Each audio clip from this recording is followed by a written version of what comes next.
ఈ సమావేశం ముఖ్య ఉద్దేశం ఏంటంటే, ఇది జరిగిన విషయాన్ని ఖండన కాదు, అసలు విషయం తెలియాలి నా సోదరులకనే ఉద్దేశంతోటి ఈ సమావేశం ఏర్పాటు చేయడం జరిగింది.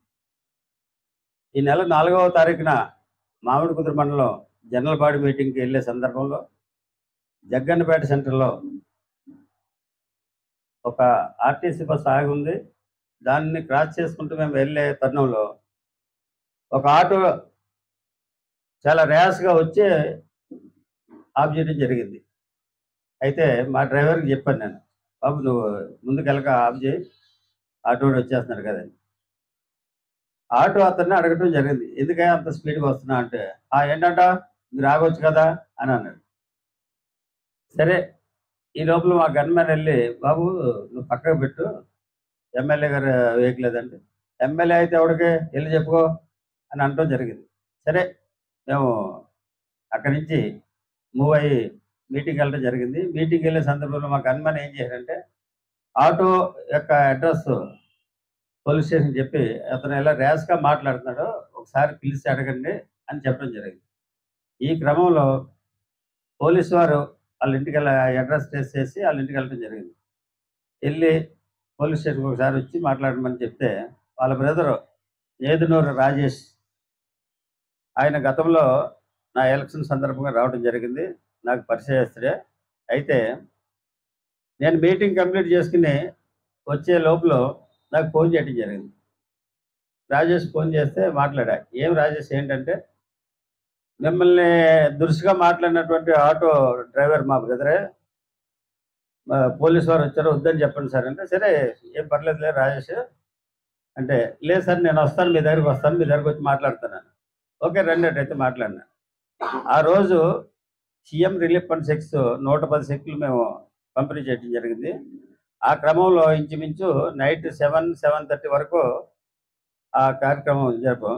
అది అయిపోయిన తర్వాత నేను నా రూమ్‌లోకి వెళ్ళేటప్పటికి ఈ నేదునూరు రాజేష్, మల్లవరపు వెంకన్న ప్లస్ మా మిత్రుడు మందా గాంధీ, అదేవిధంగా మామిడికుదురు మండలం జనసేన పార్టీ అధ్యక్షులైనటువంటి జాలెం శ్రీనివాసరాజా, ఇంకో శివ, మామిడికుదురుకి మండల ఎంఆర్‌పీఎస్ నాయకుడు శివ, వీళ్ళు నలుగురు రావడం జరిగింది.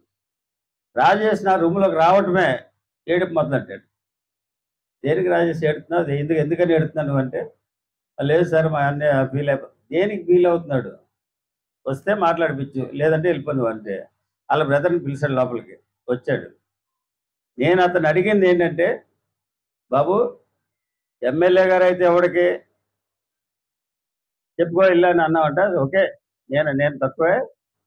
నువ్వు ఆటో నడుపుతాను, నువ్వే ఎక్కువ. అయితే రోడ్డు మీద వెళ్ళేటప్పుడు ర్యాష్‌గా వెళ్ళొద్దు, జాగ్రత్తగా వెళ్ళటం నేర్చుకో.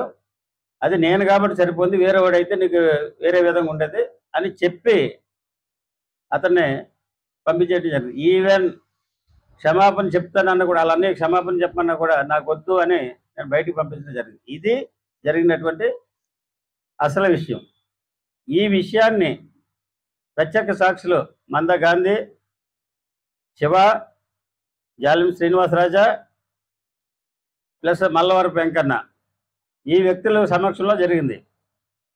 అతను రాజేష్ అనే అతను థ్యాంక్ యూ సార్ అని చెప్పి వెళ్ళటం కూడా జరిగింది. అటువంటి వ్యక్తి బయటికి వెళ్ళిన తర్వాత వేరే వైఎస్ఆర్‌సీపీ నాయకులతో కలిసి దీన్ని అహంకారంతో కూడినటువంటి ఎమ్మెల్యే అని దుష్ప్రచారం చేస్తున్నారు. తప్పు. కులాన్ని అడ్డు పెట్టుకుని బ్లాక్‌మెయిలింగ్ ఇటువంటి రాజకీయాలు చేయడం కరెక్ట్ కాదని ఈ సందర్భంగా తెలియజేస్తున్నా.